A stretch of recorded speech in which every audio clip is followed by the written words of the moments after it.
Oh my god, Radiohead, the best band of all time, the best album ever made. That's what people are kind of saying right now, and honestly, after having listened to it, they're 100% true. They're not that far from the truth. No, 100%. Radiohead has dropped their 9th album, A Moon-Shaped Pool, and it's the 9th wonder of the world. It's Sandy obviously likes the album, and we want to talk about it with you guys. I just listened to it like 10 minutes ago, just finished listening to it. I still haven't processed it. I don't think I will. I'm excited to hear, because I've listened to it maybe 4 times. She's only had the one just now, so I'm interested to hear how these opinions will match up. I want to talk about Burn the Witch for a second, because Burn the Witch was the song they released before the album came out. A lot of people don't realize this, but Burn the Witch is, for Radiohead fans, a long-time song that has been promised for over 16 years. What? They first teased the song back during the Kid A sessions, and I'm actually going to link in the description. There's an awesome site that lists all the sightings of Burn the Witch between 2000 and now. But it's a song that they never released. They never played more than like 30 seconds of it at a show before. I think 2 or 3 shows in the history of Radiohead, they like started it because a fan was like, "Burn the Witch!"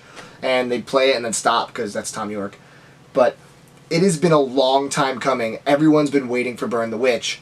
So when they released Burn the Witch as a single, I was underwhelmed.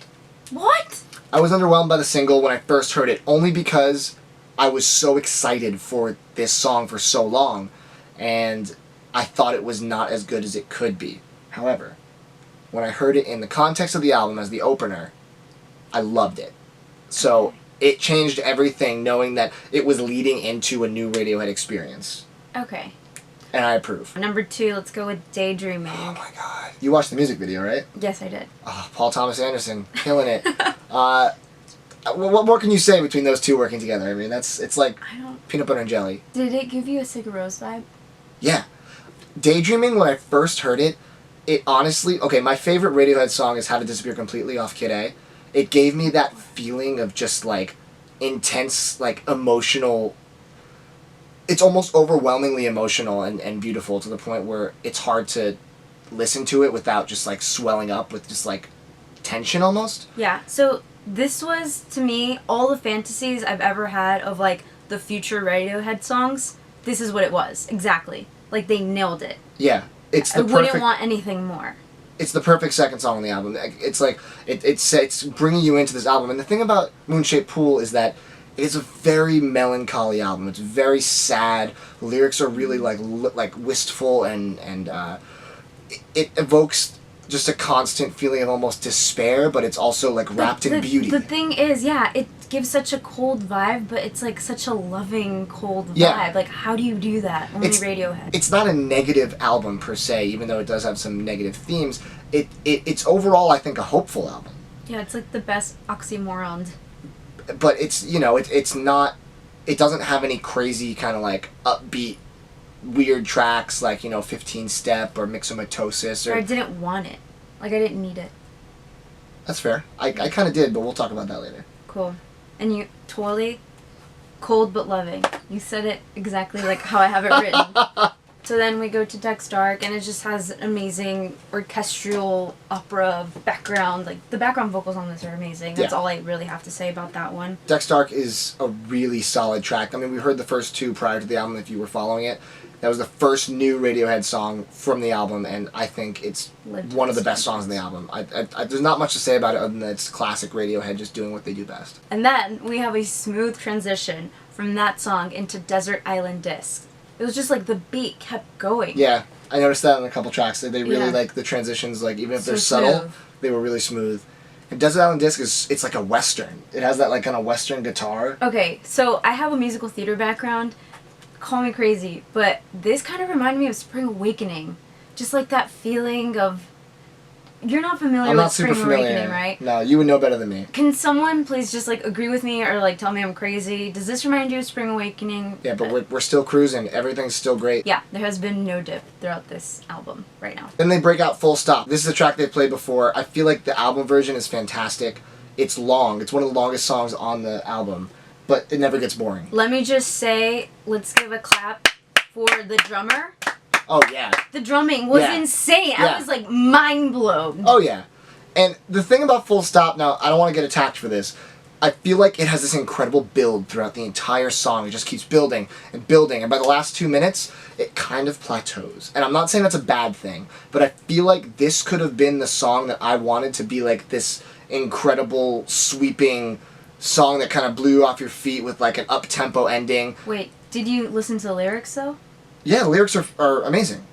But don't you think it matched what the lyrics were saying? Just like in the beat itself, there was a slow beat and then a fast beat. There was like 2 beats together in one song, and it was talking about how, you know, you're like growing apart, or there's like one person going one way and one the other, so it was just like kind of growing apart, and that matched in the music, and at the end it was just like, okay, you know, they didn't end up together, and I guess that matched the song. I'm looking at it from purely a music perspective, Okay. and I feel like Radiohead's kind of known for doing these explosive endings, and they kind of change stuff up, and I thought this was going to be the song on the album, and it wasn't. Just a little disappointment for me. Regardless, it's still one of my favorite songs on the album. I think it might be my favorite. No, yeah. Second.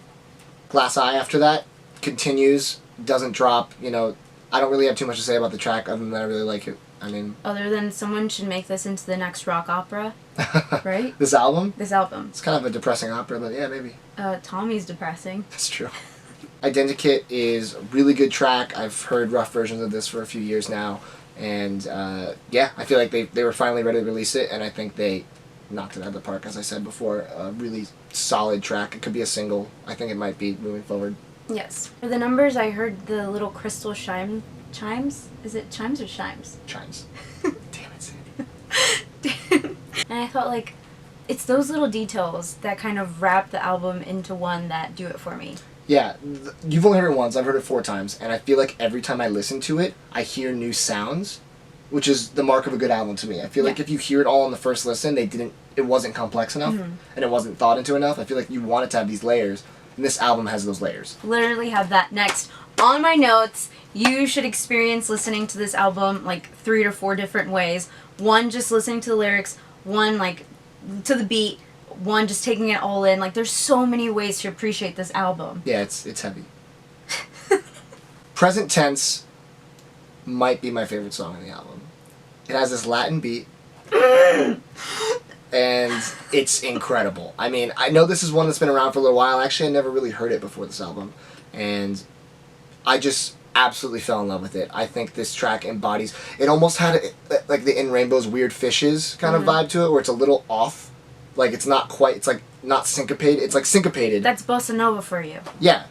And I love it. I've listened to that song alone a lot since the album came out. I think that track is one of my favorite Radiohead tracks, to be honest. They really killed it with that. Tinker, Tailor, Soldier, Sailor, Rich Man, Poor Man, Beggar Man, Thief. Wow, you really made that hard for me when you were half saying the words.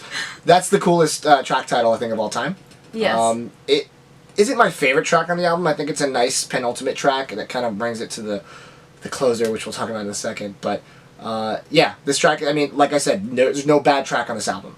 It's flawless in terms of, like, real critique. I can nitpick, but this track continues Radiohead's, ability to make music that is just consistent.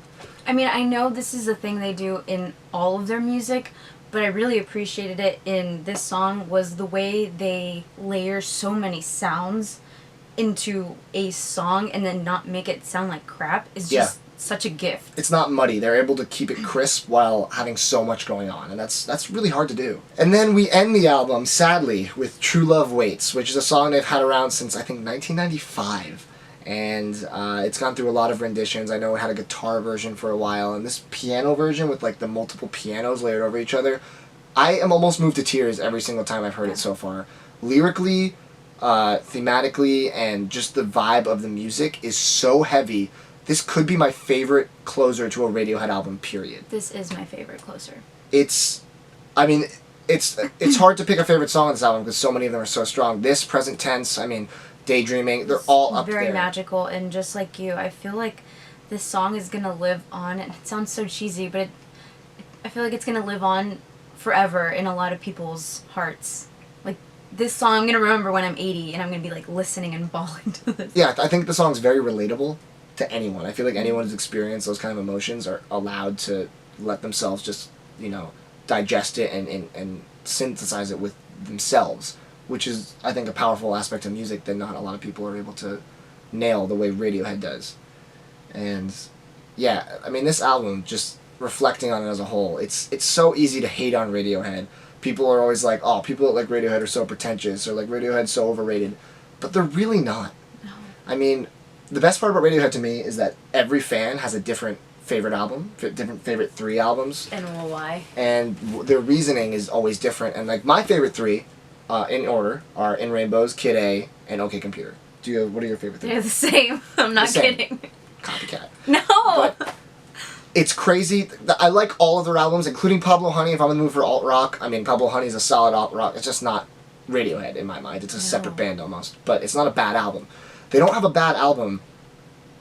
Those are my 3 favorites, and I genuinely feel like A Moon-Shaped Pool, after listening to it for a couple more months, could be up there with those 3 albums for me. Which is a lot to say, because those are 3 of the most important albums to me as a music fan.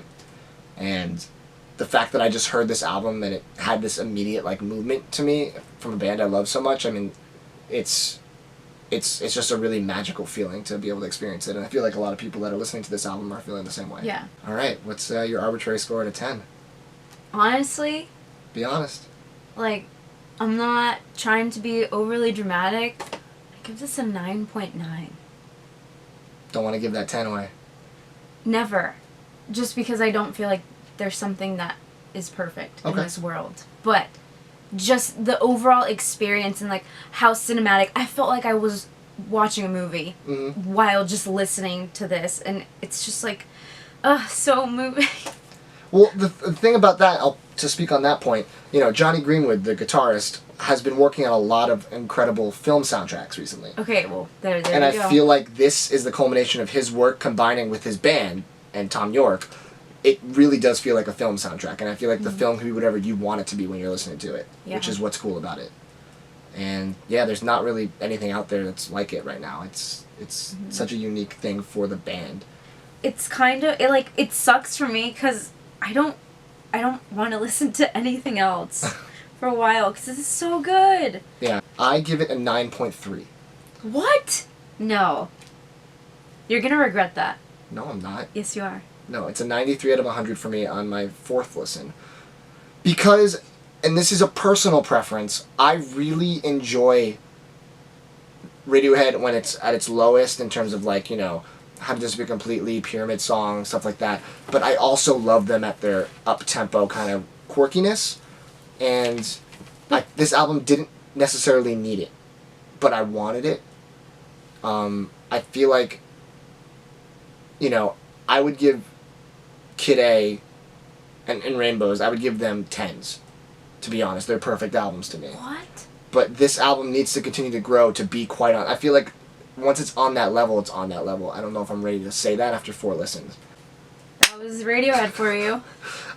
Please post in the comments. Let us know what you think. We want to hear all of your thoughts, your favorite tracks. Even if you don't like the album, tell us why. Please tell us why. And we'll fight you. Please subscribe. Add us on Instagram, Facebook. All the details will be below. Thank you so much, and have a nice day. I'm Matt. And I'm Sandy. This is Damn It, Sandy.